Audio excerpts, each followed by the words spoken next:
السلام عليكم ورحمة الله وبركاته. إن الحمد لله تعالى نحمده ونستعين به ونستغفره ونعوذ بالله من شرور أنفسنا ومن سيئات أعمالنا. من يهده الله فلا مضل له ومن يضلل فلا هادي له، وأشهد أن لا إله إلا الله وحده لا شريك له، وأشهد أن محمدا عبده ورسوله. اللهم صل وسلم وبارك على نبينا محمد وعلى آله وأصحابه أجمعين. أما بعد، أيها الإخوة والأخوات، توقفنا في اللقاء السابق عند قول المصنف رحمه الله تعالى وعنه قال: كان النبي صلى الله عليه وسلم إذا توضأ أدار الماء على مرفقيه. أخرجه الدارقطني بإسناد ضعيف. بسم الله الرحمن الرحيم. الحمد لله والصلاة والسلام على رسول الله وعلى آله وصحبه وموالاه. أشهد أن لا إله إلا الله وحده لا شريك له، وأشهد أن محمدا عبده ورسوله. أما بعد. Bapak Ibu hadirin hadirat yang semoga senantiasa dirahmati oleh Allah Azza wa Jalla, Fadilatul Syekh Dr. Abdul Hasan Ali hafizahullah membuka kajian kita pagi ini dengan memuji Allah Subhanahu wa taala. Selanjutnya salawat dan salam semoga senantiasa diberikan kepada Nabi kita yang mulia Nabi Muhammad sallallahu alaihi wasallam. Adapun setelahnya beliau mengatakan, penulis rahimahullah taala berkata di dalam kitabnya Bulughul Maram, hadis yang ke-48, di mana dari Jabir bin Abdullah radhiyallahu anhu dia berkata, adalah Nabi SAW apabila berwudu beliau mengalirkan air ke kedua sikunya. Adapun Nabi SAW ketika berwudu beliau mengalirkan air ke kedua sikunya. Hadis ini dikeluarkan oleh Imam Daruqutni dengan sanad yang dhaif. أن كتب الحديث على قسمين: دواوين السنة على قسمين، إما دواوين متقدمة وفي دواوين متأخرة. الدواوين المتقدمة قد جمعت يعني كل حديث النبي صلى الله عليه وسلم الذي صح عنه، بمعنى كتب المتقدمة كالبخاري ومسلم، كالسنن الأربعة أبو داود والنسائي وابن ماجه والترمذي، ثم بعد ذلك موطأ مالك ومسند أحمد وسنن الدارمي، مصنف ابن أبي شيبة، عبد الرزاق. هذه اسمها كتب السنة المتقدمة. يعني قل جدا جدا أن يفوت هذه الكتب حديثا صحيحا، لابد أن نعرف ذلك. فإذا جاء في كتب أخرى من الكتب المتأخرة كسنن الدارقطني، كمعجم الطبراني، كالتاريخ الخطيب البغدادي، هذه الكتب المتأخرة إذا تفردت برواية ما فالأصل أنها منكرة وضعيفة. كيف تفوت دواوين الإسلام المتقدمة؟ وهذه إحدى الأشياء المهمة، لأن بعض الناس يأتي يقول هذا الحديث رواه الخطيب البغدادي في تاريخه. طالما أن الخطيب البغدادي تفرد بالحديث، هذه دلالة على أن الحديث هذا لا يثبت. أين أصحاب الكتب المتقدمة حتى فاتهم هذا الحديث وجاء الخطيب البغدادي ورواه؟ هذا دل على أن هذا الحديث لا أصل له، أو له أصل لكنه حديث ضعيف أو منكر. Bapak Ibu hadirin hadirat yang semoga senantiasa dirahmati oleh Allah Azza wa Jalla, Syekh mengatakan, ketahuilah bahwa kitab-kitab hadis itu terbagi kepada dua bagian. Sebelum Syekh menjelaskan tentang hadis ini, beliau menjelaskan kepada kita sebuah kaidah yang sangat besar sekali di dalam ilmu hadis, di mana kitab-kitab hadis secara umum terbagi kepada dua bagian. Ada kitab-kitab hadis terdahulu, ya, ada kitab-kitab hadis belakangan. Kitab-kitab hadis terdahulu, kitab-kitab hadis apa? Belakangan. Nah, kitab-kitab hadis terdahulu itu kitab-kitab yang ditulis oleh para ulama kita terdahulu. Seperti siapa? Seperti Imam Bukhari, Imam Muslim, kemudian para imam-imam kutubus sunan, ya, Ibnu Nasai, Abu Dawud, Tirmidzi, Nasai, Ibnu Majah, kemudian seperti kitab Muwatta Malik, ya, Musannaf Ibn Abi Shaybah, Abdul Razzaq dan lain-lain sebagainya. Ini namanya adalah kitab-kitab hadis yang ditulis oleh para ulama terdahulu. Di mana di dalam kitab-kitab hadis mereka ini, ya, mustahil ya terluput semua ya, terluput oleh mereka hadis yang apa? Sahih. Terluput oleh mereka hadis yang apa? Sahih. Ya, seluruhnya ya, seluruh para a'immah kutubil hadis yang terdahulu. Nah, kemudian ada kitab-kitab hadis belakangan. Ada kitab-kitab hadis belakangan. Seperti kitab hadis yang ditulis oleh Al-Imam Daruqutni sendiri, kemudian Al-Khatib Al-Baghdadi, kemudian ada Al-Mu'jam li Al-Imam milik Imam At-Tabrani, ya, dan lain-lain sebagainya. Nah, Syekh mengatakan kalau sekiranya para imam yang menulis kitab-kitab hadis belakangan ini bersendiri di dalam meriwayatkan hadis, sendirian meriwayatkan hadis, di mana hadis yang diriwayatkan tidak diriwayatkan oleh para imam-imam pemilik kitab-kitab hadis terdahulu, maka ketahuilah, kata Syekh, bahwasanya hadis yang dia riwayatkan adalah hadis yang apa? Mungkar. Hadis yang lemah, hadis yang apa? Mungkar. Kenapa? Bagaimana dia bisa mendatangkan hadis yang sahih? Para imam-imam yang datang belakangan, seperti yang tadi kita sebutkan, sementara imam-imam terdahulu tidak meriwayatkan hadis tersebut. Tidak meriwayatkan apa? Hadis tersebut.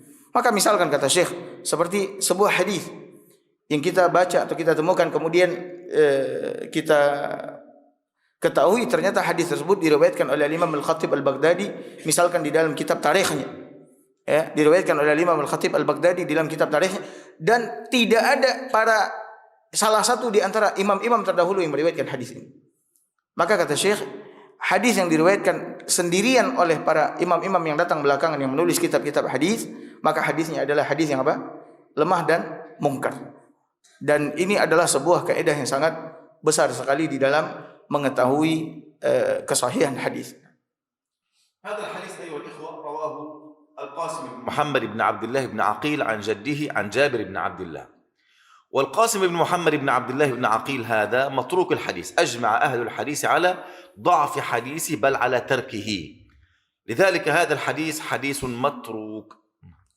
Hadis yang ada di hadapan kita ini adalah hadis yang diriwayatkan dari jalannya Al-Qasim bin Muhammad bin Abdullah bin Uqail, dari kakeknya Abdullah bin Uqail, dari Jabir bin Abdullah radhiyallahu taala anhu. Dan Al-Qasim bin Muhammad yang meriwayatkan hadis ini adalah seorang yang matrukul hadis. Seorang yang matrukul hadis, yaitu hadisnya ditinggalkan. Hadisnya apa? Ditinggalkan, tidak diambil. Dan para a'immatul hadis telah sepakat bahwasanya dia adalah seorang yang matrukul hadis. Kalau dia meriwayatkan hadis, maka hadisnya apa? Ditinggalkan. Allah. والحافظ ابن حجر رحمه الله تعالى صاحب كتاب بلوغ المرام الذي نشرحه قد جاء بهذا الحديث للبحث في قضية، وهي هل المرفقين هذا الكوع يدخلان في فرض الغسل أو لا، في غسل اليدين إلى المرفقين أو لا، هل يدخلان أو الغسل يكون إليهما فقط وهما لا يدخلان في الغسل؟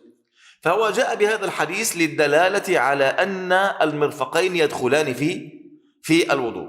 والحقيقة أننا لا نحتاج إلى استدلال بالحديث لأن الحديث متروك، لكن عندنا استدلال بالآية في قوله تعالى وأيديكم إلى المرافق، يا أيها الذين آمنوا إذا قمتم إلى الصلاة فاغسلوا ثم إلى أيديكم إلى المرافق.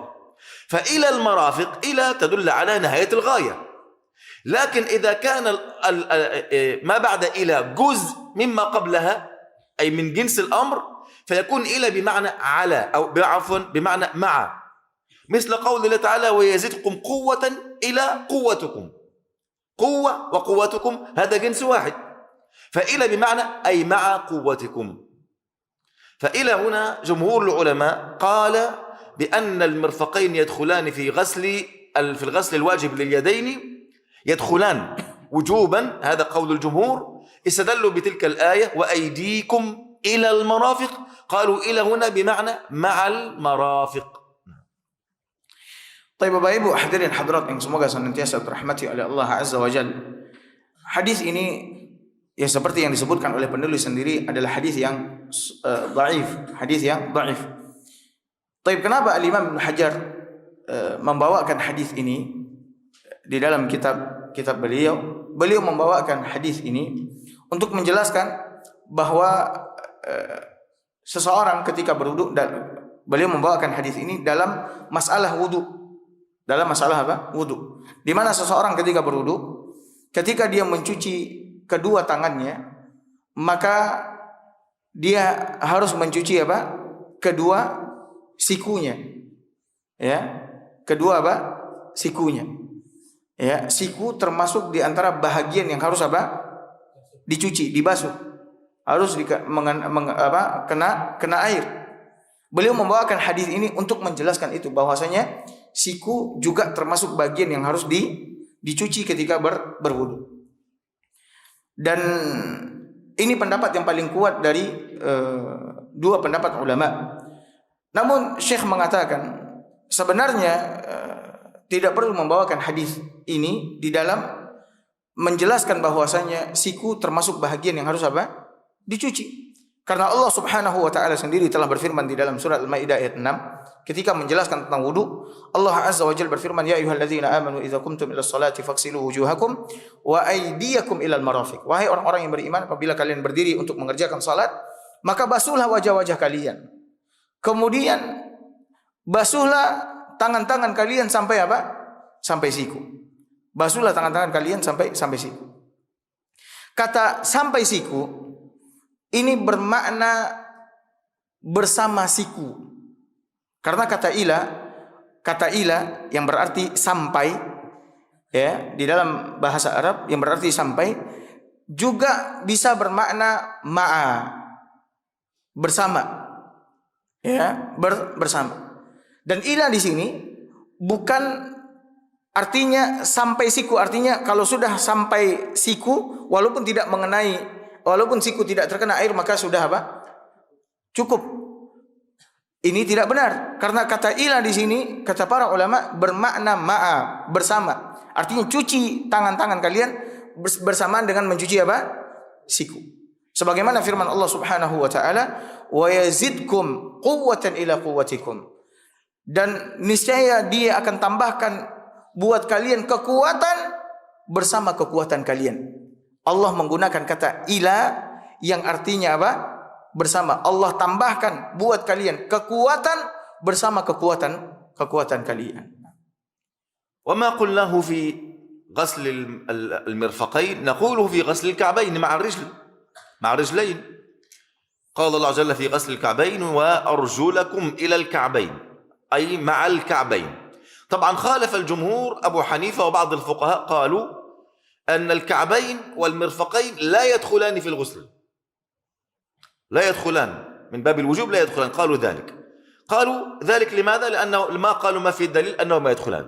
لكن الحقيقة في أئمة اللغة قالوا أن إلى بمعنى مع في هذه الآيات، إلى بمعنى مع فيدخلان، والله أعلم في هذا الباب. لذلك أبو هريرة رضي الله عنه لما كان يتوضأ، هو راوي هذه الأحاديث، لما كان يتوضأ ليس إلى المرفقين بل إلى المنكبين. تخيل، إلى المنكبين، إلى فوق هنا، ثم ويغسل الكعبين إلى الساقين، إلى قريب من الركبتين. وهو يتأول قول النبي صلى الله عليه وسلم تبلغ الحلية من المؤمن ما يبلغ الوضوء. الحلية اللي هو النور الذي يأتي يوم القيامة على جسمك تبلغ ما يبلغه الوضوء. الوضوء أين يصل؟ فكان رضي الله عنه كان يعني يتأول هذا الأحاديث ويغسل الرجلين إلى الساقين قريب من الركبتين، ويغسل أيضا الذراعين إلى المنكبين. طبعا هذا بخلاف السنة إلى المرفقين وإلى الكعبين أي مع هذين العضوين، والله أعلم. Nah, Bapak Ibu hadirin hadirat yang semoga senantiasa Subhanahu wa taala. Sebagaimana kita mengatakan bahwa ketika mencuci kedua tangan, kita mencuci kedua tangan bersamaan dengan mencuci apa? Kedua siku. Maka seperti itu pula kita katakan ketika mencuci kedua telapak kaki, yaitu mencuci kedua telapak kaki bersamaan dengan mencuci kedua mata kaki.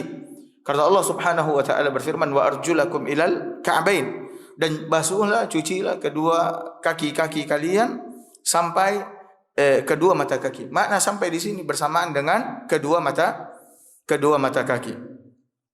Nah, Bapak Ibu hadirin hadirat yang dimuliakan oleh Allah Subhanahu wa taala. Namun ada di antara para ulama seperti Al-Imam Abu Hanifah dan sekelompok para imam dari kalangan fuqaha mengatakan bahwasanya tidak wajib untuk membasuh siku dan kedua mata kaki ketika apa? Ketika mencuci kedua tangan atau ketika mencuci apa? Kedua kaki. Namun seperti yang tadi dijelaskan oleh Syekh bahwa kata ila di sana ini kembali kepada pandangan mereka di dalam melihat kata ila. Bahwasanya kata ila di situ adalah nihayatul ghayah, ujung sesuatu. Ya, ketika seseorang sudah hampir sampai kepada siku atau hampir sampai kepada mata kaki, maka ya sudah wudunya cukup. Ini pandangan mereka. Sementara seperti yang tadi dijelaskan para a'immatul lughah, para imam-imam di dalam bahasa mengatakan ila tidak hanya berarti ujung atau sampai, akan tapi juga bermakna apa? Ma'a, bersamaan dengan ayat yang tadi telah kita katakan di mana Allah Azza wa Jalla mengatakan dan Dia akan menambahkan buat kalian kekuatan bersama dengan kekuatan kalian. Allah tambahkan kekuatan bersama dengan kekuatan kalian. Kemudian Bapak Ibu hadirin hadirat dimuliakan oleh Allah Azza wa Jalla, para sahabat Nabi SAW yang meriwayatkan hadis Nabi SAW di dalam sifat wudu, ya, di dalam sifat wudu Nabi SAW, seperti Abu Hurairah radhiyallahu anhu, ketika dia menerangkan atau menjelaskan sifat wudu Nabi SAW, beliau bahkan tidak hanya mencuci tangannya sampai apa? Siku, tidak hanya mencuci sampai siku, artinya sikunya juga dia basuh, tidak. Bahkan dia membasuh kedua tangannya sampai apa? Sampai hampir ke bahu. Sampai hampir ke bahu. Begitu juga ketika dia mencuci kedua kakinya, dia mencucinya sampai hampir melewati setengah betis. Sampai hampir lutut. Ya. Karena beliau memahami bahwasanya umat Nabi SAW ini besok pada hari kiamat akan datang dalam keadaan berseri-seri, bercahaya-cahaya, bersinar. Ya, anggota-anggota wudunya akan bercahaya-cahaya, berseri-seri, ya, memancarkan warna putih, ya, karena bekas dari air wudu yang dia ambil dahulu waktu di dunia. Dan berdasarkan ini, Bapak Ibu hadirin hadirat yang dimuliakan oleh Allah, karena hadis ini pun dhaif. Kemudian para sahabat yang meriwayatkan sifat wudu Nabi SAW pun juga menjelaskan bagaimana mereka ketika berwudu mereka membasuh kedua siku mereka, bahkan mereka lebihkan makan.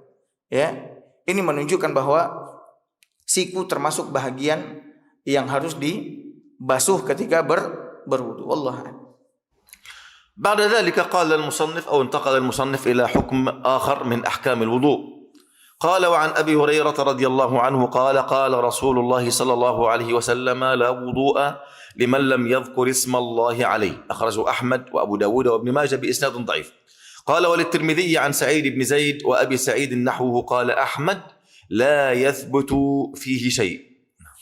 Kemudian Al-Imam Ibn Hajar Al-Asqalani rahimahullah ta'ala berkata, hadis berikutnya yang ke-49 dari Abu Hurairah radhiyallahu an, dia berkata Rasulullah SAW bersabda, tidak ada wudu bagi orang yang tidak menyebut nama Allah Subhanahu wa taala. Tidak ada wudu bagi orang yang tidak menyebut nama Allah Subhanahu wa taala. Artinya tidak membaca bismillah, ya, tidak ada wudu bagi orang yang tidak membaca bismillah. Hadis ini dikeluarkan oleh Imam Ahmad, Abu Dawud dan Ibnu Majah dengan dari Sa'id bin Zaid. Sementara di jalan yang lain dari Abu Sa'id dan semisalnya, dia berkata, Ahmad berkata, yaitu Imam Ahmad berkata, la yathbutu fihi syai'. Tidak ada sesuatu apapun yang sabit di dalam hadis tersebut. Maksudnya sahih dari Nabi sallallahu alaihi wasallam. أيها الإخوة، هذه مسألة مهمة وكثيرا ما نسأل عنها، وهي التسمية. ما حكمها وإذا توضأ الإنسان في دورة المياه؟ أولا، الأحاديث الواردة في التسمية كلها ضعيفة لا تثبت. الأحاديث الواردة في التسمية قبل الوضوء لا يثبت منها شيء. كما قال ذلك الإمام أحمد بن حنبل، قال لا يثبت في الباب حديث أبدا، ولا يوجد في الباب حديث جيد، ولا حتى عن أصحاب النبي صلى الله عليه وسلم. وكل الأحاديث الواردة في نقل صفة وضوء النبي صلى الله عليه وسلم لا يثبت فيها أن النبي قد سمى. فإن كانت التسمية مشروعة، كلمة مشروعة هنا نقول سواء استحبابا أو كلمة مشروعة تدل على شيئين، إما تدل على الوجوب أو على الاستحباب. فإذا كانت التسمية مشروعة وجوبا أو استحبابا لنقل ذلك عن رسول صلى الله عليه وسلم. وقد تقدم معنا أنه قد روى أحاديث صفة وضوء النبي كثير من الصحابة، عثمان بن عفان، عبد الله بن زيد، عبد الله بن عمرو وغيرهم، فلم ينقل أحد منهم أبدا أن النبي قد سمى قبل الوضوء. لماذا؟ لم يثبت عن النبي. الأحاديث الواردة في ذلك كالحديث الذي معنا لا يثبت فيه شيء. نعم. Bapak Ibu hadirin hadirat yang semoga senantiasa dirahmati oleh Allah Azza wa Jalla. Sering kali kata Syekh kita ditanya tentang masalah ini, yaitu masalah apakah kita diperintahkan untuk membaca bismillah sebelum berwudu. Dan ini masalah yang penting untuk diketahui oleh kaum muslimin karena banyak di antara kaum muslimin yang menanyakan tentang masalah ini. Nah, Bapak Ibu hadirin hadirat yang dimuliakan oleh Allah Subhanahu wa taala,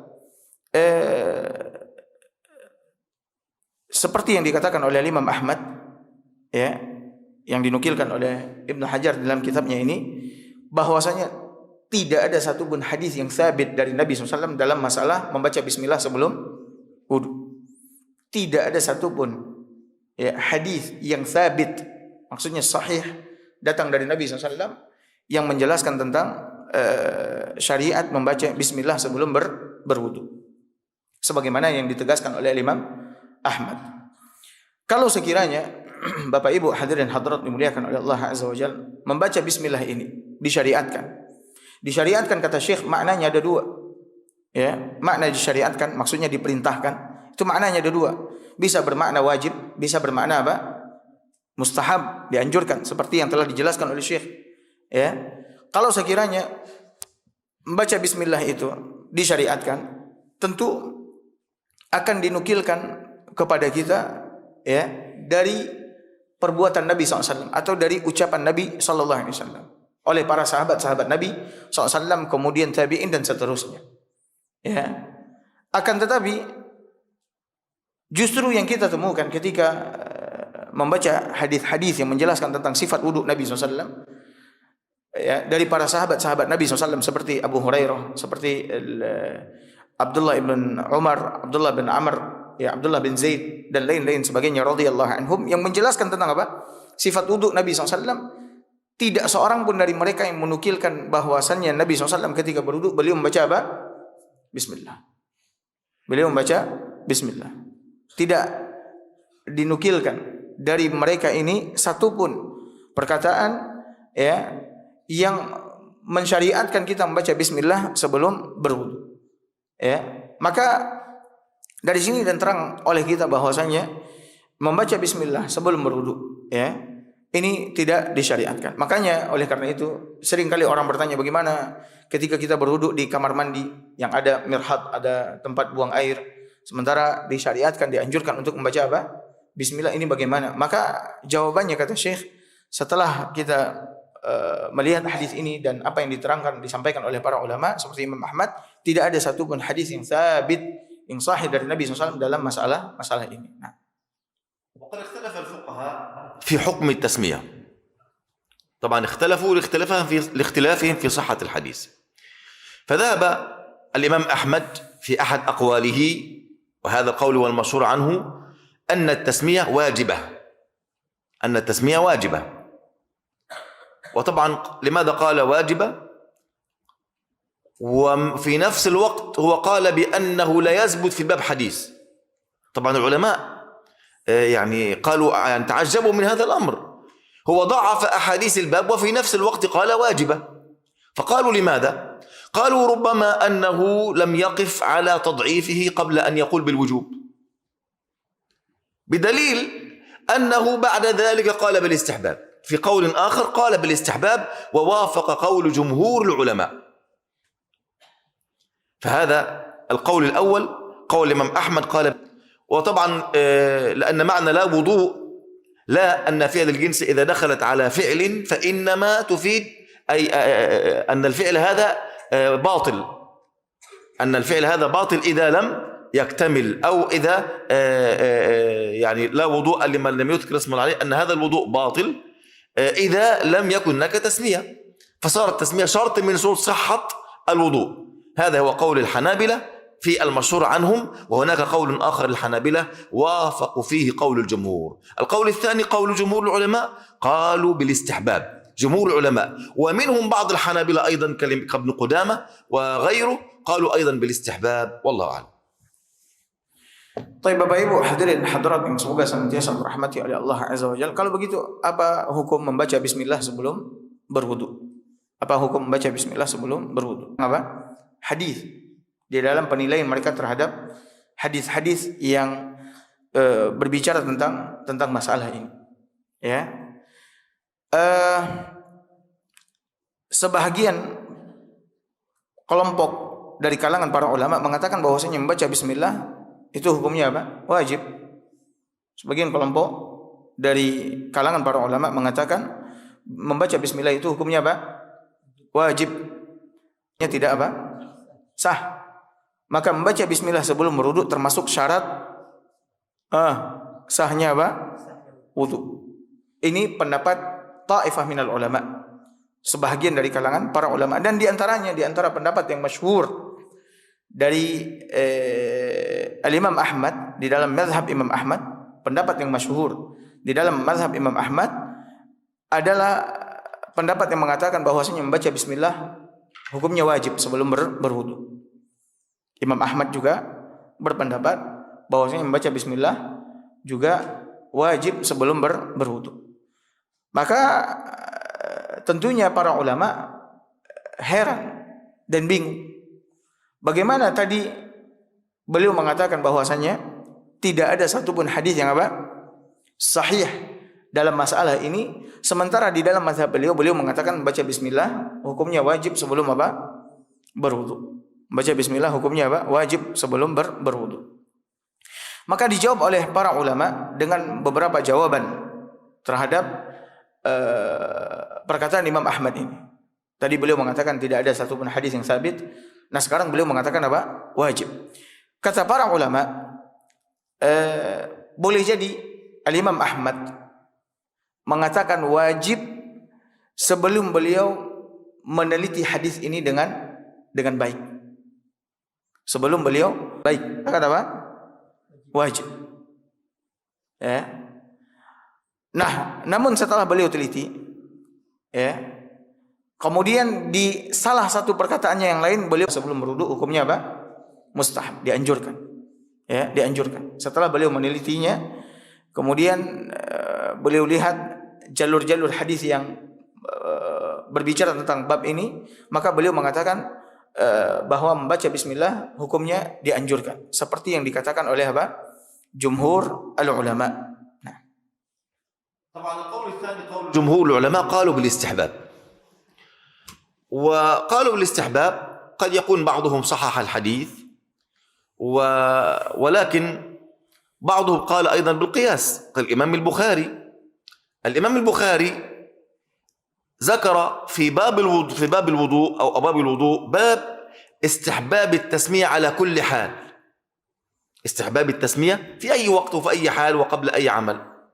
حديث وضوء مطلقا، وهو حديث ايش؟ حديث ابن عباس: لو ان احدكم اذا اراد ان ياتي اهله ان يجامع زوجته يعني فقال بسم الله اللهم جنبنا الشيطان وجنب الشيطان ما رزقتنا لم يضره الشيطان. جاء بهذا الحديث واستل منه ذلك المعنى اللي هو استحباب ايش؟ اذا كانت التسمية مستحبة قبل الوقاع قبل الجماع فمن باب اولى قبل الوضوء. طب لماذا لا نسمي قبل تكبيرة الإحرام؟ لماذا لم نسمي قبل الأذان؟ إذن هذا سيدخل الإنسان في أمور محدثة ليس لها حد. فالأولى الوقوف عند النصوص، ما صح منها نقف، ما ضعف منها نلقيه. أما إعمال القياس في العبادات هذا لا يجوز، هذا لا يجوز. وإن كان قول الجمهور قالوا بالاستحباب، لذلك جاء هنا قول ثالث في المسألة. القول الأول بالوجوب عند الحنابلة، القول الثاني بالاستحباب قول الحنابلة وقول جمهور العلماء الشافعية والمالكية وكذلك الحنفية وغيرهم. القول الثالث قول للمالكية قالوا بأنه بدعة. متخيل هذا؟ قالوا بأنه بدعة. لماذا قالوا بدعة؟ أولا لم يصح حديث في الباب، ثانيا كل الأحاديث الواردة في صفة وضوء النبي لم يثبت فيها حديث أن النبي قد سمى صلى الله عليه وسلم، لم يثبت فيها. والنبي كان يتوضأ أمام أصحابه من أجل التعليم، يعني لو كان في شيء يقوله في سره في نفسه لكان أظهاره لكي يتعلموا أن يفعلوه. يعني محال أن يفعل النبي شيء في السر حتى لا يعلم عنه أحد. كيف؟ لأن النبي جاء إيش؟ لنتمثل به ونفعل مثل ما فعل. فهذا قول لمن؟ للمالكية، قالوا أن التسمية بدعة، وذلك لأنه لم يثبت عن النبي صلى الله عليه وسلم شيء، لا عن النبي ولا عن الصحابة ولا في الأحاديث الواردة عن النبي. وكل الأحاديث الإيش؟ الآمرة بالوجوب كلها لا يثبت منها شيء، والله أعلم.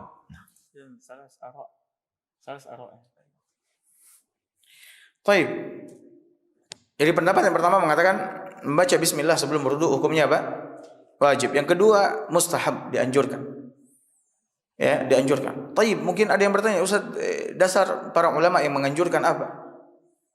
Ya, membaca bismillah sebelum berwudu dianjurkan. Ya boleh jadi di antara mereka mensahihkan hadis yang tadi, memandang bahwasanya atau menilai bahwasanya hadis yang menjelaskan tentang membaca bismillah sebelum berwudu menurut dia apa? Sahih atau hasan. Atau kepada dasar yang kedua, kias. Ya. Mereka mengkiaskan sesuatu yang kita dianjurkan untuk membaca bismillah sebelum mengerjakannya kepada membaca bismillah sebelum berwudu. Seperti yang dilakukan oleh Imam Al-Bukhari rahimahullahu taala. Al-Imam Bukhari dalam kitab sahih beliau membuat sebuah bab at-tasmiyah ala kulli hal wa indal waqa'. Bab membaca bismillah atas segala sesuatu dan ketika berhubungan badan. Ini dalam kitab sahih Al-Imam Al-Bukhari. Bab membaca bismillah ketika melakukan sesuatu apapun dan ketika berhubungan.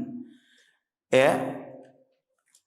Di mana ada hadis yang sahih dari hadisnya Abdullah bin Abbas, ya, di mana Nabi SAW bersabda, kalau sekiranya salah seorang di antara kalian ingin mendatangi istrinya, berhubungan dengan istrinya, maka hendaklah dia mengatakan bismillah sebelum berhubungan. Kita baca apa? Bismillah, Allahumma jannibna syaitan wa jannibis syaitan ma razaqtana. Ya Allah, bismillah dengan nama Allah, ya Allah jauhkanlah syaitan dari kami dan jauhkanlah syaitan dari rizki yang kau berikan kepada kami, yaitu anak. Nah, kalau sekiranya untuk berhubungan badan saja kita disyariatkan untuk apa? Membaca bismillah, maka tentunya untuk berwudu lebih utama lagi membaca apa? Bismillah. Ini dasar yang kedua yang digunakan oleh para ulama atau jumhurul ulama yang mengatakan bahwasanya membaca bismillah sebelum berwudu mustahab. Pertama, mungkin penilaian mereka terhadap hadis itu sahih. Yang kedua, mereka menggunakan apa? Qiyas.